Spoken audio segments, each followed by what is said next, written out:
जय भीम. सम्यक न्यूज लाईव्हच्या या विषय बातमीपत्रामध्ये मी विजय निलंगेकर आपलं स्वागत करतो. पाहूयात आजच्या सम्यक घडामोडी. Phoenix multispeciality hospital and critical care centre, Shivajinagar, Nanded. Ideal institute of biology, Nanded आणि लातूर, लीडर इन बायोलॉजी.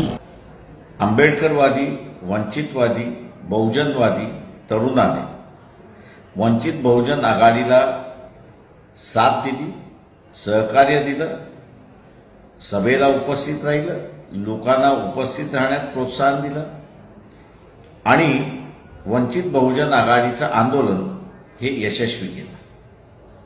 सभेच्या माध्यमातून एक वातावरण निर्माण झालं आणि त्यातून अपेक्षाही वाढल्या.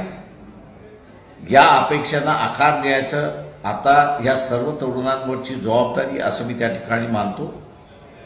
विशेष करून आंबेडकरी तरुण जो आहे त्याच्याकडे हा वैचारिक वारसा आलेला आहे, आंदोलनाचा वारसा आलेला आहे, गावामध्ये लढण्याचा वारसा आलेला आहे आणि बदल घडवण्याचा सुद्धा वारसा आलेला आहे.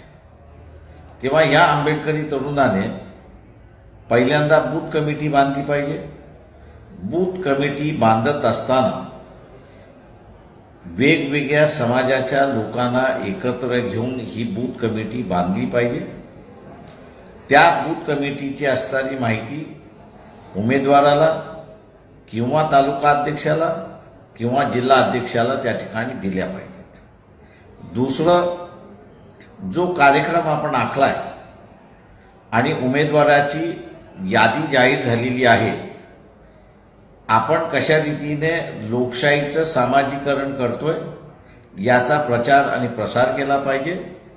त्याच्याचबरोबर वंचितांना हेही आपण समजावून सांगितलं पाहिजे की एकमेकाला मतदान दिल्याशिवाय आपण जिंकू शकत नाही आणि म्हणून उद्याच्या जिंकण्याचं गमक जे आहे ते एकमेकाला मतदान देणं आहे.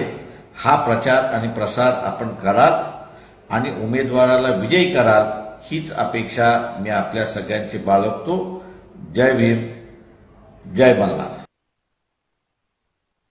पाहत रहा सम्यक न्यूज लाईव्ह. बातमी पाहण्यासाठी यूट्यूबवर सबस्क्राईब करा.